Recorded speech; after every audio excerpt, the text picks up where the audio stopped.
I think after 14th it's going to be A blast. అంటే content ఈ కాలంలో నాకు తెలిసి కంటెంట్ కన్నా పెద్దది ఏమీ లేదు, nothing. Content is the hero of everything. అంటే ఇట్స్ రియల్లీ, అంటే నాకు పర్సనల్గా I want to thank producers. ఇలాంటి కంటెంట్ని అంటే చాలామంది యంగ్ డైరెక్టర్స్కి చాలా కంటెంట్ ఉంటుంది, కానీ ఎవరు ప్రొడ్యూస్ చేస్తారు, ఎవరు చేస్తారంటే నాకు ఇప్పుడు కనిపిస్తుంది కొత్త కంటెంట్ ఏదైనా చేస్తే ఈటీవీ దగ్గరికి వెళ్ళొచ్చు. They are producers brilliant. అంటే ప్రతిదీ చాలా హానెస్ట్గా ప్రొడ్యూస్ చేస్తున్నారు. And Anurag, it's going to be like you going to be a debut. చాలా మంచి డెబ్యూ చేయబోతున్నావు, కంగ్రాచులేషన్స్. అండ్ మా మరిడేష్ బాబు చాలా పెద్దోడు అయిపోయాడు ఇప్పుడు.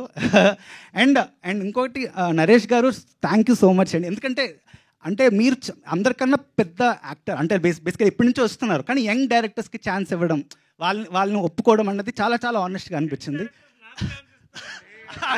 అయినా మీరు ఇవ్వడం కూడా వాళ్ళ సపోర్ట్ అండి. Definitely it's a big support for them. Like మీరు ఉండడం ఈ సినిమాలో వాళ్ళకి చాలా plus. And yeah, definitely it's a positive vibes ఉన్నాయి, ఖచ్చితంగా పాజిటివ్ వైబ్స్ ఉన్నాయి సినిమాలో. 14th is going to rock. Thank you so much. Thank you Praveen గారు. Thank you so much for coming and gracing the event.